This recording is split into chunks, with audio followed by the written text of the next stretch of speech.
To open Uniswap, start by going to the Uniswap website and clicking on the Use Uniswap button. This will redirect you to the Uniswap interface. Before you begin, make sure you have a digital wallet such as MetaMask, and that it is funded with Ethereum. If you do not have a digital wallet, you can create one by going to the MetaMask website and following the prompts to download and install the extension. Once installed, create a new wallet and make sure to save your seed phrase in a secure location. After setting up your wallet, go back to the Uniswap interface and click on the Connect Wallet button. Select your wallet provider from the list of options, and follow the prompts to connect your wallet to Uniswap.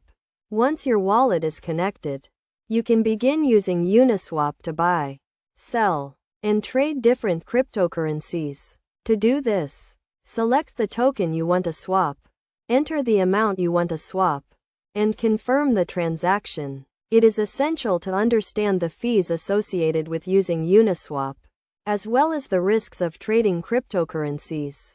Make sure to review the transaction details carefully before confirming, and never invest more than you can afford to lose. By following these steps, you can easily open Uniswap and start trading cryptocurrencies. Always prioritize security and make sure to keep your wallet and seed phrase safe to avoid losing your funds.